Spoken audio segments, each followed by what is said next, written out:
The experiment you'll be taking part in today involves the perception of lengths of lines. As you can see here, I have a number of cards, and on each card there are several lines. Your task is a very simple one. You're to look at the line on the left and determine which of the three lines on the right is equal to it in length. All right, we'll proceed in this order. You'll give your answer. Only one of the people in the group is a real subject, the fifth person with the white T-shirt. The others are confederates of the experimenter and have been told to give wrong answers on some of the trials. The experiment begins uneventfully as subjects give their judgments. 2, 2, 2, 2, 2, 3, 3, 3, 3. But on the third trial, something happens. 2, 2, 2.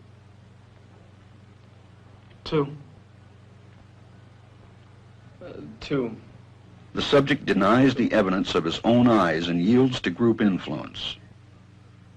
1. Ash found subjects went along with the group on 37% of the critical trials. But he found through interviews that they went along with the group for different reasons. 1. 1. They must be right. There are 4 of them and 1 of me. 1. This subject's yielding is based on a distortion of his judgment. He genuinely believes that the group is correct. 1.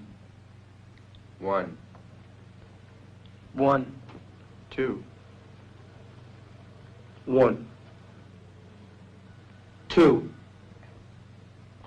2. 2. I know they're wrong, but why should I make waves? 2. In this case, the subject knows he is right, but goes along to avoid the discomfort of disagreeing with the group. Here, the distortion is at the level of his response. 2. 2.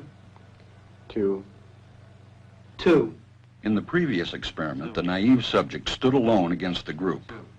In this variation, Ash gave the naive subject a partner, here seated in the third position, who also gives the correct response. 1. 1. 2. 1. 2. With a partner, yielding drops to only 5% of the critical trials compared to 37% without a partner. Although subjects report warmth and good feeling toward the partner, they typically deny that he played a role in their own independence. The partnership variation shows that much of the power of the group came not merely from its numbers, but from the unanimity of its opposition. When that unanimity is punctured, the group's power is greatly reduced. Sometimes we go along with the group because what they say convinces us they are right. This is called informational conformity.